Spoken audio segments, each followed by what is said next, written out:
कोई सिग्नल मिला है, कोई इशारा हुआ है, क्यों अचानक आ भी गए और फिर इतना बोल भी रहे हैं? मेरा ख्याल है ये तो वो लोग बात करें ना जो कि मीडिया को फॉलो नहीं कर रहे थे, या पता नहीं शायद आप छुट्टी पे रही हो, क्योंकि मैं तो जब से जेल में था, जब मैं बाहर आ रहा हूँ वही बातें उस वक्त कर रहा था, वही बातें अब कर रहे हैं। सिर्फ ये था कि चूंकि जमानतें वगैरह थी, बाहर निकल के तो टीवी नहीं उस वक्त कर सकते थे। अब जब थोड़ा सा ये जमानत वगैरह हो गई है तो टीवी के ऊपर जो है अब आ रहे हैं। और इससे पहले एक माहौल था, जाहिर है उसमें जाहिर है मीडिया को भी इजाज़त रही थी। अब तो आप भी पीटीआई की भी प्रेस कॉन्फ्रेंस दिखा लेते हैं। हाँ। तो एक थोड़ी सी स्पेस भी क्रिएट हुई है, जाहिर है, तो उससे भी फ़ायदा जो है वो हुआ।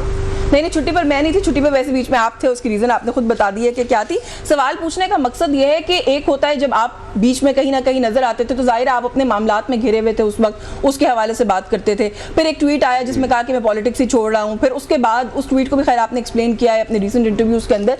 उन चीज़ों को जो आप all of a sudden explain करने लग गए हैं कि किसने ट्वीट किया, कैसे हुआ, क्या हुआ, उसके पीछे लोग थोड़ा सा क्यूरियस हैं शायद। नहीं, अब 7 महीने भी गुजर गए ना, वक्त भी गुजर जाता है। रोजाना नया पानी होता है, नए इवेंट्स होते हैं, नई जगह होती है, नई स्पेसेस पैदा होती हैं। पॉलिटिक्स तो फिर हालात ही का नाम है। सही। अच्छा, पाकिस्तान तहरीक इंसाफ में वापसी कितना बड़ा एजेंडा है आपकी फहरिस्त के अंदर? कल तैमूर झगड़ा साहब हमारे प्रोग्राम में यहाँ पर मौजूद थे, उन्होंने कहा जी मेरे बड़े अच्छे दोस्त हैं, मेरे भाई हैं, मेरा बड़ा अच्छा ताल्लुक है, लेकिन Fawad Chaudhry is trying to hard, ये नहीं हो सकेगा क्योंकि हमारे कारकुनान एक्सेप्ट नहीं करेंगे। तैमूर झगड़ा का तो मुझे नहीं पता खुद भी पीटीआई में है या नहीं है, क्योंकि अली मीन गंडापुर तो उनके बारे में और राय रखते हैं। लेकिन बहरहाल हमारी तो, मैं तो पीटीआई में ही हूँ और मैं तो पीटीआई छोड़ के कहीं नहीं गया। तो जाहिर है कि हम तो इमरान खान के साथ है। बाकी जाहिर है कि तो केपी का कोई इशू होगा या इनके होंगे, वो तो मुझे नहीं पता उन्होंने क्या बात की क्या नहीं की। अच्छा, जो आपकी अच्छा वैसे आपने क्योंकि तैमूर झगड़ा का, आपको क्यों लगता है वो पार्टी में नहीं है? वो तो आजकल बड़े टॉक शोज पे आते हैं, पीटीआई के पूरे मौक़िफ़ को डिफेंड करते हैं। उनकी लड़ाइयाँ चलती रहती है ना अपनी, वो तो पार्टी में वैसे ही मेरा ख्याल है पीटीआई में तो हर किसी से आजकल लड़ाई चल रही है जी। वो तो बस फिर आपने खुद ही एक्सप्लेन कर दिया है, बस इसमें क्या। अच्छा, जो बात करें ना अभी हम लोग पाकिस्तान तहरीक इंसाफ के हवाले से, आपने कहा कि मैं हमेशा पार्टी का हिस्सा था, बल्कि जो आपकी ट्वीट है वो बड़ी कैटेगोरिकल है। उसके अंदर आपने सिर्फ ये कहा कि आप पार्टी ओहदा छोड़ रहे हैं, पार्टी छोड़ने की कोई बात नहीं की, बट यू डिड से कि मैं इमरान खान के साथ I am parting ways with Imran Khan. वो ट्वीट भी एक्सप्लेन कर दी है, अब बड़ी बार उसको भी क्या एक्सप्लेन करें। अच्छा, तो फिर पूछने वाले ये सवाल भी करते हैं कि आपने कहा कि ट्वीट किसी ने भी की हो सकती है, आपने एक इंटरव्यू के अंदर ये कहा कि की करवाई गई या की गई मेरे फ़ोन से, ये एक अलग बहस है। तो लोग ये सवाल करते हैं कि आपकी वापसी हो जाती है या आप एक्टिवली एक्सेप्ट कर लिए जाते हैं पार्टी के अंदर, तो क्या इस बात से बईद है कि दोबारा आपका फ़ोन कोई और इस्तेमाल नहीं कर लेगा?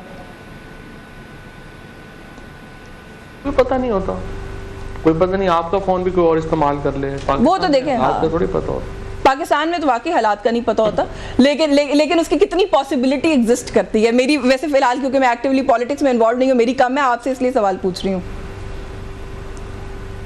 वो तो पाकिस्तान में पॉसिबिलिटीज तो होती हैं, लेकिन अल्लाह खैर करेगा। काफी समाज जो है, वक्त सबसे बड़ा हीलर होता है। हाँ। वक्त के अब वो वक्त जो है अभी एक आई वुड से कि मामलात को हील करने का है, आगे बढ़ने का है और आगे की बढ़ने की कोई सही करने का है, कोशिश करने का है। देखिए ना, 2 साल होते हैं काफ़ी थे जिन प्रेमिसेस के ऊपर ये सारा सिस्टम खड़ा किया गया। मसलन पहले ये कहा गया कि इमरान खान जो 30 दिन जेल में नहीं निकाल सकेंगे, तो इमरान खान जो है वो अब नहीं टूटे। फिर उसके बाद अगला बात कही गई कि जी ये अपना वेस्ट इतना खिलाफ है कि $100 बिलियन पे हमारी एक्सपोर्ट चली जाएगी, कुछ नहीं हुआ।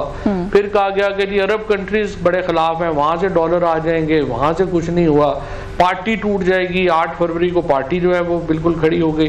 तो अब ये सारे काम कर लिए हैं, तो उसके बाद भी अगर कोई इमरान खान का अल्टरनेट नहीं मिल रहा, पीटीआई के बगैर पाकिस्तान में स्टेबिलिटी नहीं आ रही, तो जाहिर है कि सोच में तब्दीली की ज़रूरत है। और इमरान खान की इंक्लूजन के बगैर, पीटीआई की इंक्लूजन के बगैर तो पाकिस्तान की सियासत मुकम्मल नहीं हो सकती। लिहाजा अभी मेरी तो यही होगी कि कोशिश यही है कि एक मामला जो है वो आगे बढ़े और इमरान खान जो है उनको जेल से जाली केसेस में वो अरेस्ट हैं। आज भी आपने देख लिया हाई कोर्ट का जो फैसला आया। तो इस तरह के केसेस से इमरान खान जो है उनको जाली तरीके से, उनकी बेगम को जाली तरीके से जेल में रखा हुआ है। उसके अंदर एक जो है वो आनी चाहिए, बेहतरी आनी चाहिए। अच्छा, आपने भी जो स्पेकुलेशंस होती है ना, कुछ कहीं ना कहीं हो रही होती हैं, ये होने वाला है, ये हो जाएगा, उसके अंदर आपने भी अपना हिस्सा डाला। आपने कहा कि 50-55 सीट्स जो हैं वो आगे पीछे हो जाएंगे और हुकूमत जो है वो अपनी मेजॉरिटी खो देगी। अच्छा, to this effect Asad Qaiser साहब ने भी बात की। उन्होंने कहा कि दिसंबर तक का वक्त है,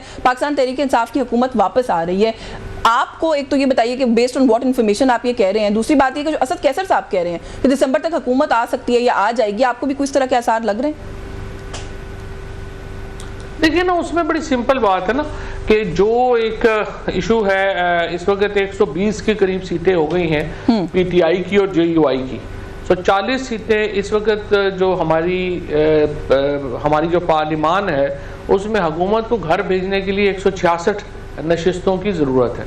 और अगर ये 40 सीटें जो हैं, अगर ये जिस तरह अभी नज़र आ रहा है कि जो लाहौर हाई कोर्ट ने ट्राइब्यूनल नहीं बदले और यहाँ पे जो सीटें हैं वो खुल रही हैं, इस्लामाबाद में खुलती हैं, तो ये तो एक ओपन एंड शट केसेस हैं। तो 40 सीटें अगर जो हैं वो पलटती हैं तो फिर जाहिर है कि 170 सीटों के साथ फिर पीपल्स ये पीटीआई और जेयूआई हुकूमत बनाने की कोशिश उसमें आ जाते हैं। और जाहिर है कि फिर एक मामला और होगा, फिर वो जैसा आज तो इमरान खान ने कह दिया कि नए इलेक्शन की तरफ बढ़ना चाहिए, लेकिन एक दफ़ा ये सिस्टम जब डिस्टेबलाइज हो जाता है या चला जाता है तो फिर तो जाहिर है नए इलेक्शन की तरफ भी जाया जा सकता है और पीटीआई अपनी हुकूमत भी बना सकती है। अच्छा, नए इलेक्शन पर भी मैं आपसे बात करती हूँ, लेकिन ये जो भी आपने बात की ना सीट्स, रिजर्व सीट्स, और वो जो आप नंबर गेम की बात करें, इलेक्शन कमीशन तो बच करता हुआ नहीं नजर आ रहा। वो they not willing to give in. वो तो आज फिर सुप्रीम कोर्ट चले गए हैं कि हमारी रहनुमाई करें कि इन लोगों को कैसे हम पीटीआई का शो करें। 41 अरकान के लिए उन्होंने कहा है, तो वो तो अभी भी कॉम्प्लिकेशंस क्रिएट कर रहा है इलेक्शन कमीशन।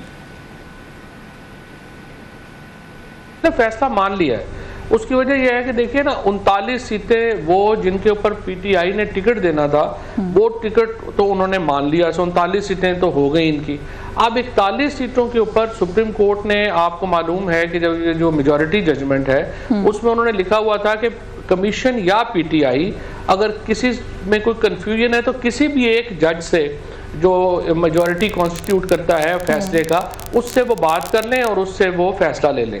अब यहाँ पे उन्होंने पूछा ये है कि हमने किसका सर्टिफिकेट मानना है, इलेक्शन कमीशन ने जो है वो पूछा है। तो वो तो अब बड़ा सिंपल हो गया, जब इलेक्शन कमीशन ने पार्लिमानी पार्टी कॉन्स्टिट्यूट कर दी पीटीआई की, तो अब और उसके जो लीडर है वो भी जरताज गुल है, तो अब जो जरताज है उसका जो सर्टिफिकेट है वो उसको इलेक्शन कमीशन ने मानना है। तो मुबहम तो इसमें कुछ भी नहीं है। तो जो वो 41 लोग जो हैं उनकी सर्टिफिकेट्स देखे ना, पहले क्या हो रहा था याशफीन के, ये कह रहे थे कि वो फॉरवर्ड ब्लॉक बन जाएगा, लोग ही नहीं आएंगे। अब 41 में से 38 लोगों के सर्टिफिकेट जमा हो गए हैं, 3 जो है वो मुल्क से बाहर है। अब इन 38 लोगों को सर्टिफिकेट जो है वो मानना है जरताज ने, बिकॉज वो पार्लिमानी लीडर है, और उसके ऊपर जो है आपने 38 सीटें जो है और दे देनी है। तो ये तकरीबन इस वक्त 77-78 तो जो है वो ये बन जाते हैं।